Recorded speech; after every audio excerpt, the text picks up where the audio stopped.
उत्तर प्रदेश के बारे में लोग बहुत कुछ जानते हैं, पर सब कुछ नहीं, क्योंकि यहाँ की मिट्टी ने अंग्रेजों की गुलामी देखी है, तो इसी मिट्टी से क्रांति की उठती चिंगारी भी। यहाँ भगवान राम ने जन्म लिया है, तो भगवान श्री कृष्ण इसकी मिट्टी में खेले हैं। लेकिन आज हम उत्तर प्रदेश की ऐसी जानकारी देने जा रहे हैं जो शायद ही पहले आपने कहीं सुनी होगी। दरअसल सन 1950 से पहले उत्तर प्रदेश अस्तित्व में ही नहीं था। जी हाँ, सन 1950 में इस राज्य का नाम उत्तर प्रदेश पड़ा। उससे पहले उत्तर प्रदेश यूनाइटेड प्रोविंस के नाम से जाना जाता था। विभिन्न उत्तर भारतीय वंशों 1775, 1798 और 1801 में नवाबों, 1803 में सिंधिया और 1816 में गोरखों से छीने गए प्रदेशों को पहले बंगाल प्रेसिडेंसी के अंतर्गत रखा गया, लेकिन 1833 में इन्हें अलग करके पश्चिमोत्तर प्रांत गठित किया गया। 1856 ईस्वी में कंपनी ने अवध पर अधिकार कर लिया और आगरा एवं अवध संयुक्त प्रांत, जो वर्तमान में उत्तर प्रदेश की सीमा के स्वरूप के नाम से, इसे 1877 ईस्वी में पश्चिमोत्तर प्रांत में मिला लिया गया था।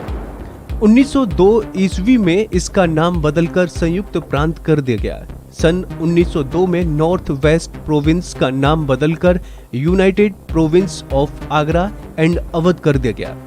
साधारण बोलचाल की भाषा में इसे यूपी कहा गया। सन 1920 में प्रदेश की राजधानी को इलाहाबाद से लखनऊ कर दिया गया। प्रदेश का उच्च न्यायालय इलाहाबाद ही बना रहा और लखनऊ में उच्च न्यायालय की एक न्यायपीठ स्थापित की गई। 1950 में नए संविधान के लागू होने के साथ ही 12 जनवरी सन 1950 को इस संयुक्त प्रांत का नाम उत्तर प्रदेश रखा गया और ये भारतीय संघ का राज्य बना। उत्तर प्रदेश का अधिकतम हिस्सा अवध राज्य के अधीन था।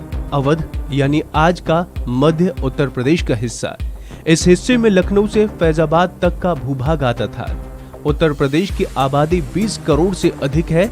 इस तरह दुनिया के सिर्फ 5 देश ही उत्तर प्रदेश राज्य से अधिक आबादी वाले देश हैं। ये 5 देश हैं चीन, संयुक्त राज्य अमेरिका, इंडोनेशिया, ब्राजील और स्वयं भारत। उत्तर प्रदेश की जितनी आबादी है उतनी आबादी में समूचे ऑस्ट्रेलिया महाद्वीप में भी नहीं है।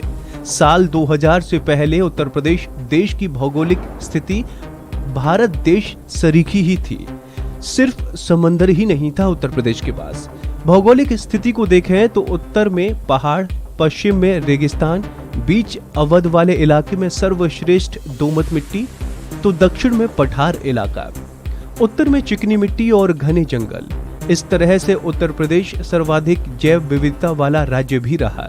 उत्तर प्रदेश की जमीन पर इंसानों का इतिहास 4000 से भी साल पुराना है। कहा जाता है कि आर्यों को उत्तर प्रदेश की मिट्टी से बेहतर मिट्टी कहीं नहीं मिली और वो यहीं बस गए।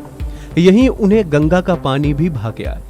इतिहास की बात करें तो प्राचीन समय में भारत देश 16 महाजनपदों में बटा था। इनमें से 7 महाजनपद उत्तर प्रदेश की धरती पर थे। उत्तर प्रदेश की धरती से ही बौद्ध और जैन धर्म समूची दुनिया में फैले।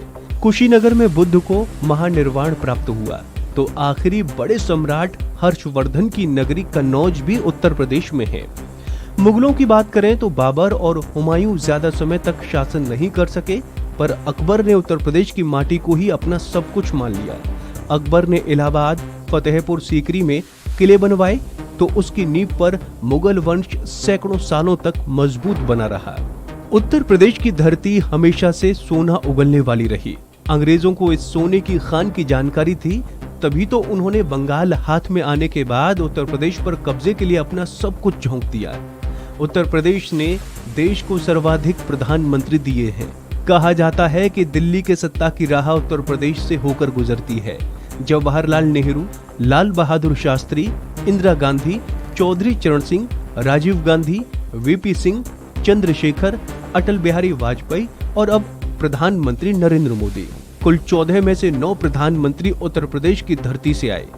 उत्तर प्रदेश में सबसे ज्यादा लोकसभा सीटें 80 और सर्वाधिक राज्यसभा सीटें 31 हैं, जो देश की राजनीति की दिशा और दशा तय करती हैं। उत्तर प्रदेश की विधानसभा सदस्यों के लिहाज से देश की सबसे बड़ी विधानसभा है। उत्तर प्रदेश की विधान परिषद में कुल 10 सदस्य हैं। उत्तर प्रदेश की विधानसभा और विधान परिषद में भारत देश के संसद की तरह ही एंग्लो इंडिया के लिए सीटें आरक्षित हैं। विधानसभा और विधान परिषद में एक सीटें आंग्ल भारतीयों के लिए सुरक्षित हैं। उत्तर प्रदेश ही तमाम बोलियों की शुरुआत की जमीन है। ब्रज और अवधी के साथ ही 40 अन्य बोलियां उत्तर प्रदेश में बोली जाती हैं। उत्तर प्रदेश से ही निकला कथक नृत्य समूची दुनिया में अपनी पहचान रखता है। तो ऐसी ही तमाम अपडेट्स के लिए आप बने रहिए वन इंडिया हिंदी के साथ।